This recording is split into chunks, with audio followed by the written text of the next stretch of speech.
আমি যেটা ভেবেছিলাম সেটাই হলো। আমাকে যে টেনে নিয়ে এলো সে আর কেউ নয় মেহেদি। মেহেদিকে তা তো আপনারা চিনেন না। দাঁড়ান বলছি। মেহেদি হচ্ছে বড়লোক বাপের বখাটে ছেলে। কলেজে সবাই ওকে ভয় পায়। বড়লোক বাপের ছেলে এজন্য না, কারণ ওর বিরুদ্ধে কেউ কথা বললে তার ঠিকানা হয় হসপিটালে। বাবার টাকার পাওয়ার আছে, তাই পুলিশে কমপ্লেন করে লাভ নেই। তাই সবাই মুখ বুজে সব সহ্য করে। আর মেহেদি নীলাকে পাগলের মতো ভালোবাসে, কিন্তু নীলা ওকে পাত্তা দেয় না। নীলা আমার সাথে খুব ফ্রি, একদম ভাই বোনের মতো। কিন্তু মেহেদির ভাবনা যে নীলা আমাকে ভালোবাসে, তাই রোজকার মতো আজও আমার ক্লাস করা হবে না। মেহেদি বলল, কিরে তোর অনেক তেল হইছে না, শরীরে চর্বি বেশি হইয়া গেছে। আমি বললাম, ভাই আমি কি করলাম? মেহেদি বলল, তুই নীলার সাথে কথা বললি কেন? তোরে না বারণ করেছিলাম নীলার সাথে কথা বলতে? আমি বললাম, ভাই আমি ইচ্ছে করে ওর সাথে কথা বলি নাই। মেহেদি আমাকে থাপ্পড় মেরে বলল, শালা কুত্তার বাচ্চা, তোরে বলছি কথা বলবি না, সেটা ইচ্ছায় হোক বা অনিচ্ছায়। অন্যদিকে নীলার বান্ধবী মিলা এসব দেখে দৌড়ে গেল ক্লাসে। মিলা বলল, নীলা মেহেদি রেদওয়ান ভাইকে বেধড়ক পেটাচ্ছে মাঠে। নীলা বলল, কিন্তু কেন?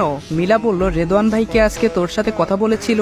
নীলা বলল, হ্যাঁ, কিন্তু ও তো ইচ্ছে করে বলেনি। মিলা বলল, তুই তো জানিস মেহেদিকে, সে তো এটা মানবে না। সে রেদওয়ান ভাইকে পেটাচ্ছে তোর সাথে কথা বলার অপরাধে। নীলা তানজিলাকে লক্ষ্য করে বলল, দেখেছিস, তোর জন্য ছেলেটাকে আজ আবার মার খেতে হচ্ছে। তানজিলা বলল, কি?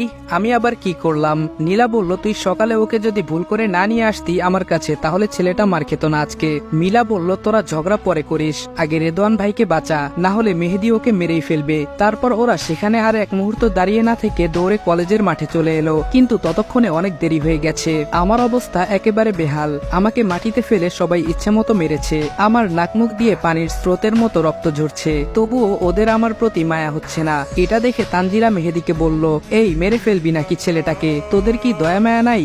অকারণে একটা ছেলেকে মারছিস? মেহেদি বলল, মারছি একে, তোর এত জ্বলছে কেন? বলেই তানজিলাকে কষে একটা চর মারলো। তখন নীলা এসে মেহেদিকে একটা চর মারে আর বলে, এই তোকে আর কতবার বলবো আমি তোকে ভালোবাসি না? বিনা কারণে রেদওয়ান ভাইকে কেন কষ্ট দিস তোরা? আর যদি কখনো রেদওয়ান ভাইয়ের পেছনে লাগিস তাহলে আমার থেকে খারাপ কেউ হবে না বলে দিলাম। এই তানজিলা, চল, রেদওয়ান ভাইকে হসপিটালে নিয়ে যেতে হবে। আমি বললাম, থাক বোন, আমার জন্য তোমাকে আর কিছু করতে হবে না। তুমি যখনই আমার উপকার করতে চাও তখনই হিতে বিপরীত হয়। এই বলে সেখান থেকে চলে এলাম। কলেজের গেট থেকে বের হয়ে পাশে তাকিয়ে দেখে নিলাম কেউ আছে কিনা। কেউ নেই। আমি আমার গাড়িতে গিয়ে বসলাম। তখন মাসুম বলল, ভাই আপনি শুধু একটা ইশারা করলে ওই মেহেদিকে জমের বাড়ি পাঠিয়ে দিমু, আপনি খালি বলেন ভাই। আমি বললাম, মাসুম গাড়ি স্টার্ট দে। তারপর গাড়ি চলছে। আমি একটা সিগারেট ধরালাম। মাসুম বলল, ভাই আপনি তো সিগারেট তখনই খান যখন কোনো মিশনে নামেন, তাহলে এখন কি? আমি বললাম, না রে, এখন না, আজকে রাতে ধামাকা হবে, জাস্ট ওয়েট। তারপর আমি আমার মেসে চলে আসলাম। আমাকে দেখে সাইমন বলল,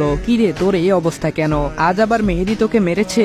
কেন সহ্য করিস এসব? তুই যদি জাস্ট 2 মিনিটের জন্য নিজের আগের ক্যারেক্টারে ফিরিস, ওর মতো 100 মেহেদি তোর পায়ে পড়ে যাবে। তবে কেন এত কষ্ট সহ্য করিস? আমি মুচকি একটা হাসি দিলাম, যে হাসিতে লুকিয়ে আছে বিশাল রহস্য, যেটা সাইমনও জানে না। কেন আমি ভালো মানুষ হওয়ার চেষ্টা করে যাচ্ছি। তারপর বারান্দায় এসে দাঁড়ালাম, এসে একটা সিগারেট ধরালাম। আর তখনই সাইমন আমার পাশে এসে দাঁড়ালো আর জিজ্ঞেস করলো। সাইমন বলল, কখন আর কাকে? আমি বললাম, আজকে রাতে।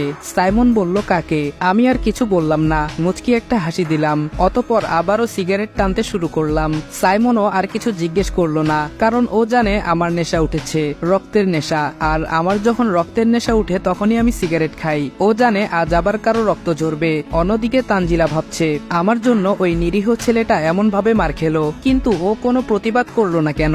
কেন অন্যায়গুলো সহ্য করলো? আর মেহেদি যখন আমাকে চর মারলো, আমি ছেলেটার চোখে রাগ দেখতে পাই, ওর চোখে যেন আগুন ঝরছিল, কিন্তু তাও ও কোনো প্রতিবাদ করলো না। না, কিছুই বুঝতে পারছি না। আবার হতেও পারে ওদের সাথে ঝামেলা করে পারবে না, এটা ও জানে, তাই শত রাগ হওয়ার পরও কোনো প্রতিবাদ করেনি। তাই হবে, যাক, কাল কলেজে গিয়ে ওকে সরি বলে নিব, তাহলেই হবে। রাত 12:30। মেহেদি বন্ধুদের সাথে আড্ডা শেষ করে বাড়ি ফিরছে। তখনই আচমকা ওর সামনে একটা জিপ এসে থামে, আর জিপ থেকে 4 জন লোক বের হয়। তারা আর কেউ নয়, মাসুম, সাইমন, মিরাজ আর মুন্না। মেহেদিকে কিছু একটা শুকিয়ে অজ্ঞান করে জিপে তুলে নিয়ে যায়। রাত 3:45। মেহেদির জ্ঞান ফিরে আসে। সে আশেপাশে তাকায়, চারদিকে শুধু ঘন জঙ্গল, আর কিছুই সে দেখতে পাচ্ছে না। পেছন থেকে একজন বলে, কিরে কেমন ফিল হচ্ছে? মেহেদি পেছন ফিরে তাকায়। একটা কালো হুডি পরা লোক দাঁড়িয়ে আছে, মুখে সিগারেট আর হাতে পিস্তল। মেহেদি খুব ভয় পেয়ে যায় আর কাপা কাপা কণ্ঠে জিজ্ঞেস করে, আপনি কে?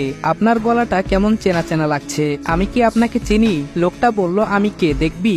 দেখ, কিন্তু চোখটা বন্ধ করবি না। তারপর লোকটা তার হুডিটা খুলে ফেললো, আর মেহেদি লোকটার চেহারা দেখে অবাক হয়ে গেল। সে যেন আকাশ থেকে পড়ার মতো অবস্থা, কারণ লোকটা আর কেউ না, আমি নিজে। মেহেদি বলল, রেদওয়ান তুই আর তোর হাতে পিস্তল, এটা কিভাবে সম্ভব?